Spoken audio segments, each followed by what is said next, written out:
Good morning everyone. Magandang umaga po at napakabuti ng ating Diyos. Panibago na namang araw, panibago na namang umaga na punong-puno ng pagpapala.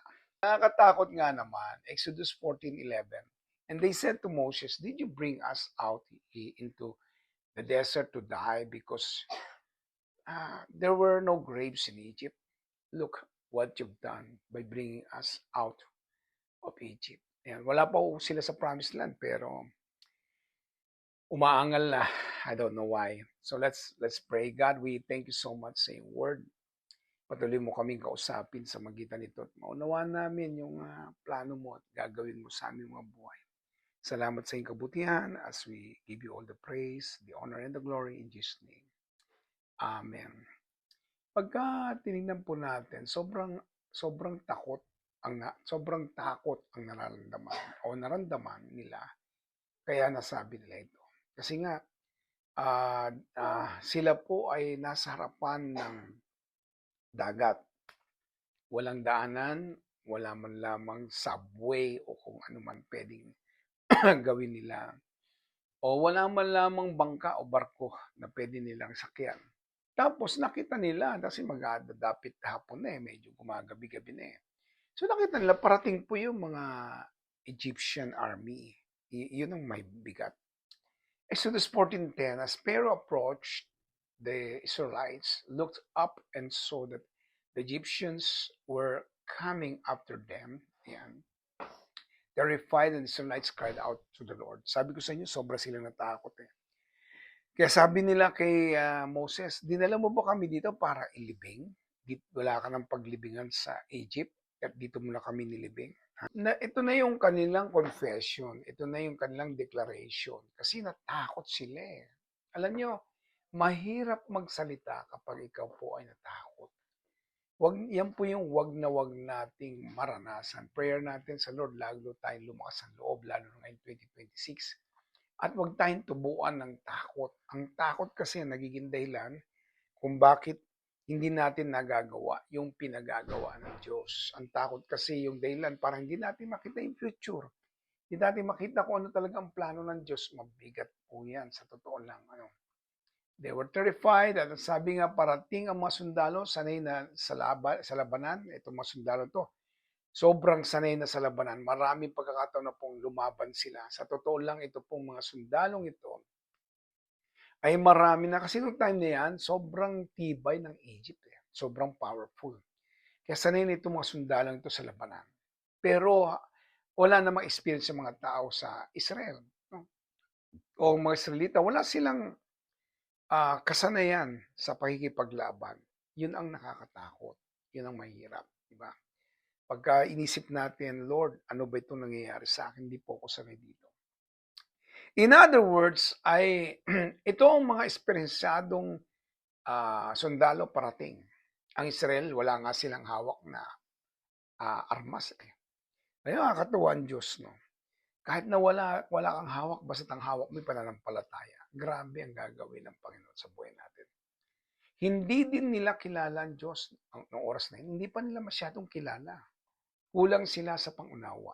Hindi nila naintindihan na kahit na imposible ay kayang kumilos ang Diyos. Kahit na imposible yung kalagayan mo, merong gagawin ng Diyos. Yung nalilimutan nila yan eh. Kaya nga, ngayon 2026, huwag mong kakalimutan yan. Ang daming mga gagawin ang Lord na mga imposibleng bagay sa buhay mo. Ang dapat mangyari ay kilalanin mo lalo ang Diyos at ang pangunawa mo, yung understanding mo about God ay lalong lumalim. At wag po tayong umasa sa tao, wag tayong umasa kahit kanino, umasa lang naman po tayo sa ating Diyos na buhay. Di pa rin sila sigurado sa kanilang pupuntahan, katulad yan, mga Israelita. Hindi nga nila alam eh kung saan sila makakarating. Wala pa nakakarating sa promised land. Wala pa nakakita. Siguro, hindi ko alam kung paano ikinukwento ni Moses to. Kasi pag ako nagkukwento ng about heaven, sinasabi ko yung lugar na yun, kahit hindi ko pa nakita. Yung ginto ang daanan, ay paano ba mangyayari yan? Talaga bang totoo yan, pastor? At ang dami sa paligid mo na iba't ibang kulay. Sa loob po ng isang araw ay iba't iba ang nagiging kulay ng paligid. At pagkatapos ay meron pong river of life na nagpo-flow sa kalagitnaan. Eh, hindi ko alam kung paano pumunta roon. Hindi pa ako nagagawa ang rocket ship ng pagpunta roon. Pero ako'y nagtitiwala, ano. Itong mga salitang ito, dahil sa kakulangan ng pagkakilala sa Diyos, sa pangunawa sa Diyos, hindi nila sigurado kung saan sila talaga pupunta. At wala kasi silang kasiguraduhan saan ba tayo makakarating. Ano ba yung promised land na yan? Ang hirap. Ano? Hallelujah! Purihin ang Diyos. Exodus 14:12, didn't we tell you in Egypt, leave us alone? Ito tuloy ang sinabi nila. Di ba sabi sa amin namin sa iyo, iwanan mo kami? O ba kayo sumama? Ba't kayo sumama ngayon dyan? Itong mga makukulit na taong ito. Sumama naman, kahit na ba, hindi naman yan, sa pilitan eh. Kung gusto niyo sumama, sumama kayo. Pero sila ay sumama pa rin, no? Sabi namin, iwanan nyo na kami rito. Let us go on serving the Egyptians. Okay na kami sa pagsiserve sa mga Egyptian. It would have been better for us to serve Egyptians than to die in the desert. Disyerto. Lahat tayo dumadaan sa disyerto ng ating buhay. Pero wag natin kakalimutan. Ano sabi ng Lord? Isaiah 43 verse 1 hanggang 4, di ba? Ang liwa-liwanag, no? Even in the desert, it will make the river flow. Maging sa lahat po ng area ng buhay nila ay sabi nga, even in the wilderness, sabi niya, I will make a highway. We will make a highway. Highway po ang sinabi ng Lord. At talagang kahit disyerto yan, kahit magkakatubig, at kahit disyerto yan, at kayang-kaya po ng Diyos gumawa ng daanan na kapag tataka at hindi talaga nila maintindihan at maunawa ng bagay na yun. In other words, kung ako po ay nandun siguro, baka ganun din ang aking damdamin. Pero hindi. Nakita ko yung 10 sumpa na binigay ng Diyos sa Ehipto. At yung ika-10 ay hinarangan ng Diyos ang sumpa sa mga Israelita. Nakita ko kung paano siyang gumawa ng himala. At habang naglalakad palayo sa Egypt, naku po, ramdam na ramdam nila yung saya at galak. Nakikisaya lang siguro itong mga ito. Kaya bandang huli ito pong sinabi nila. Sana wag maging totoo ang ating buhay, ang ating damdamin para sa ating Diyos na buhay. Nakakita po ako sa Facebook na napakarami pong nagpo-fasting ngayon for this coming 2026. Marami nagpupuri, nagpapasalamat. Talagang inihanda nila ang sarili nila dahil yung 2026 po yan para po sa atin lahat yan. Matindi ang gagawin po ng Diyos. Ayan. Pero si Moses, grabe ang tiwala at ang kanyang encounter kay God. Yan ang masarap eh. Yung bang sobra, grabe, matindi ang pagtitiwala natin sa Diyos. Walang takot, walang duda, at kinikilala niya ang kapangyarihan ng Diyos. Kinikilala mo yung power niya. God, all of these are just a story. But at the end, Father God, grabe ang nakanda para sa aming lahat. Naniniwala ba kayo doon na matindi po ang inianda ng Diyos sa ating ngayong 2026? Oras na para mabuksan ito ng Diyos sa buhay natin at matindi po yung ating dadanasin. Kung ngayon parang hindi mo feel, January pa lang po yan. Marami pang gagawin ng Diyos. Ito pong binanggit, Exodus 14 verse 13 to 14, the Lord divide the Red Sea. Dinivide niya yung Red Sea. Alam natin yun, ano? Moses answered the people, don't be afraid. Yan po ang mensahe na gusto kong hawakan natin ngayong 2026. Huwag ka nang matakot. Stand still. Di ba yan din yung sinabi niya kay Joseph? Si Joseph, napakakalmado ng kanyang kalagayan noong oras na yon. Habang siya inaatake, sabi niya, sinabi ko sa inyo, huwag kayong matakot. Huwag matakot. Ayan, don't be afraid. Stand still. Tumayo, manindigan kayo. And see what the Lord will do to save you today. Tingnan nyo kung paano kayong ililigtas ngayon ng Diyos. Tingnan nyo kung paano maraming gagawin ng Diyos ngayon 2026. Matindi, kailangan handa tayong lahat. Kailangan kalmado tayo, kailangan hindi tayo matakot. Mag-stand still lang po tayo, no?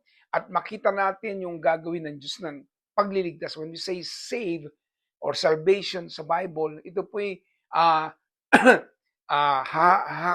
hakot po nito o laman po nito ang spiritually, mentally, emotionally, physically, lahat yan.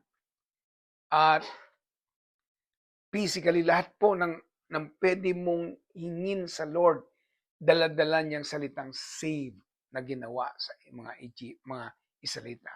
Sabi niya ganyan, you will never see these Egyptians again.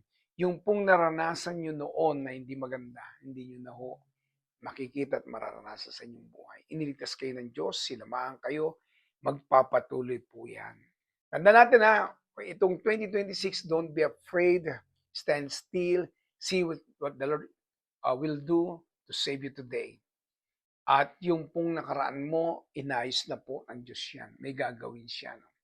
At siyang lalaban para sa iyo. Wow, wow, wow, hallelujah. I need to trust God more and more dahil may gagawin ang Diyos.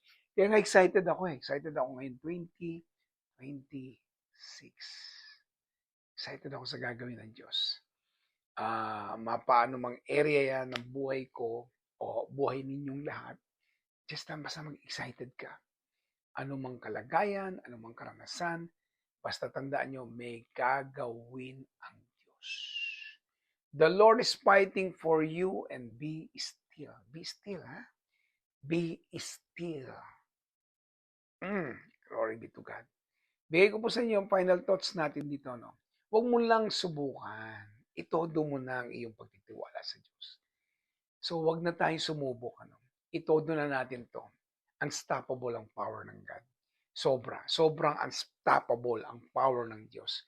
At tayo po'y manalangin. God, I thank you so much for these people who listen and watch. I pray that you will bless their lives. Pagpalain mo ang buhay nila. Samahan sila, pangunahan.